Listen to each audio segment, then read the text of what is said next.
हे friends, कैसे हैं आप सब। उम्मीद करती हूँ बहुत बढ़िया होंगे। तो मैं बहुत सारे मेडिसिन के बारे में बात कर चुकी हूँ। चलिए, एक आज मेरे पास सिरप है जिसका नाम है यूलिलाइज़र। जो ये किस काम में आते हैं, इसका यूज़ क्या है, किस लिए डॉक्टर इसको प्रिस्क्राइब करते हैं, क्या इसका साइड इफ़ेक्ट होता है, अगर ये मेडिकेशन ले रहे हैं तो किस वजह से ले रहे हैं, कौन से डिजीज़ में ये काम करेगा या नहीं करेगा। तो चलिए इसके बारे में सब कुछ हम जानते हैं। तो फर्स्टली ये क्या है, जो यूलिलाइज़र है वो कॉम्बिनेशन में बना हुआ है। Potassium citrate and citric acid, ये जो दो कॉम्बिनेशंस है वो दो कॉम्बिनेशन से मिलकर बना है। और ये क्या है, ओरल सॉल्यूशन है। ये सिरप है जो कि हम लोग ओरल रूट से देते हैं इसको। और ये जो है वो शुगर फ्री है, यानी कि डायबिटिक पेशेंट पे इसको यूज़ कर सकते हैं। 200 का बॉटल है, 200 ml का बॉटल है। तो चलिए इसके बारे में जानते हैं कहाँ यूज़ करते हैं।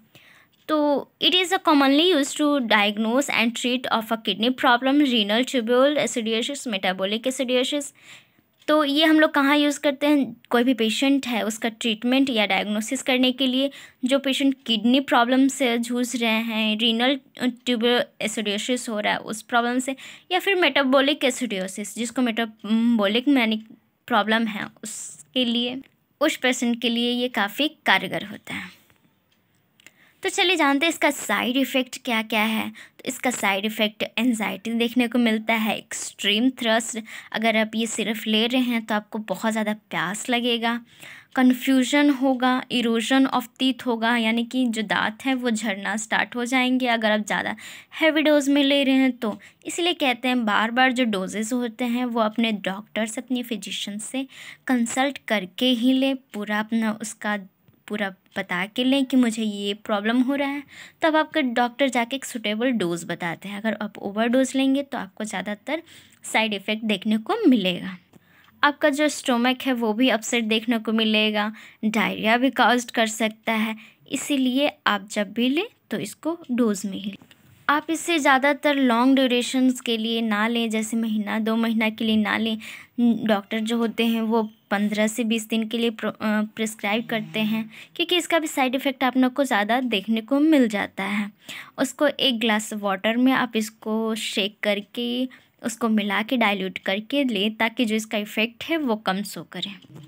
एक क्वेश्चन जनरली आपके मन में आता होगा, क्या ये जो मेडिसिन है, ये जो सिरप है, वो यूरिन इन्फेक्शन में आपको वर्क करेगा? तो चलिए जानते हैं।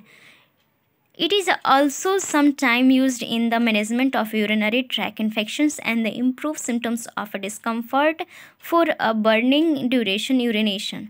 तो जब आप कभी कभी ये जो मैनेजमेंट करते हैं या ट्रीटमेंट करते हैं यूटीआई में, तो यूटीआई में ये आपके ट्रीटमेंट मैनेजमेंट के लिए हेल्पफुल रहते हैं। आप इसका सिम्टम्स क्या देखने को मिलेगा कि जब आप डिस्कम्फर्ट होना स्टार्ट हो जाएंगे, आपको बर्निंग सेंसेशन होने लगेगा यूरिन करते टाइम, तब जो डॉक्टर है वो समझ जाते हैं कि आपकी यूटीआई हो रहा है, आपको डायग्नोसिस कराएंगे। अगर उसमें पॉजिटिव निकल गया तो ये सिरप भी प्रोवाइड करते हैं, प्रिस्क्राइब करते हैं। This medicine act as a base, reduce the acidity of your body fluid and help the treat acidosis। आपके बॉडी में अगर आपको एसिड का मात्रा ज़्यादा हो गया है तो उसको बैलेंस करने में ये जो मेडिसिन है वो आपको हेल्पफुल रहेगा। It make your urine less acidic and therefore the prevent the formation of a stone in your kidney. अगर आपके किडनी में स्टोन का फॉर्मेशन होने लग रहा है तो उससे आपको प्रिवेंट करेगा। और आपके जब यूरिन में एसिडिक का मात्रा ज़्यादा होता है उसमें भी आपको लेस करने में हेल्पफुल रहेंगे। तो जैसे आपको कोई और डिजीज़ हो रहे हैं उसके वजह से आप अगर ले रहे हैं कोई भी मेडिसिन, तो ज़्यादातर क्या होता है, किडनी फेलियर, किडनी स्टोन का चांसेस ज़्यादा रहते हैं। तो उस असर को कम करने के लिए हम लोग यूरिलाइज़र देते हैं, ताकि जो भी किडनी का प्रॉब्लम है वो कम से कम प्रॉब्लम हो और उस मेडिकेशंस के वजह से जो इफ़ेक्ट हो शो कर रहे हैं उस इफ़ेक्ट को कम किया जा सके। तो जनरली ये किडनी प्रॉब्लम जो डिजीज़ होते हैं उसमें यूज किए जाते हैं। तो आपको कैसा लगा ये वीडियो? तो इसका कॉम्पोजिशन जानते हैं। Each 5 ml content potassium citrate, monohydrate, citric acid, monohydrate, flavour, sorbitol based, colour इसका होगा टाइटेनियम सुप्रा। इसका डोज होगा, अगर फिजिशियन दे रहे हैं तो फिजिशियन के अकॉर्डिंग। स्टोरेज ये cool, dry and dark place में इसको करेंगे। कॉजेशंस क्या है, to make take strictly according to physicians instructions, always dilute in a glass of water. आप इसका जो टेस्ट होता है वो एसिडिक होता है, वो आपका जीभ जो होगा वो कड़वा सा हो जाएगा। तो जब भी आप इसको यूज़ कर रहे हैं तो एक ग्लास पानी ले लीजिए और उस पानी में इसको सॉल्यूट करके, इसको डिज़ोल्व करके उसके बाद आप यूज़ कीजिएगा। तो जो इसका जो खट्टापन, जो कड़वापन होता है वो आपको पानी में घुल जाएगा और आपका जो टेस्ट होगा वो ख़राब नहीं होगा। तो आपको ये वीडियो कैसा लगा, नॉलेजफुल रहा होगा तो लाइक कीजिएगा, शेयर कीजिएगा एंड कमेंट कीजिएगा और चैनल को सब्सक्राइब कीजिएगा। Thank you so much. मिलते हैं नेक्स्ट वीडियो में। Bye bye.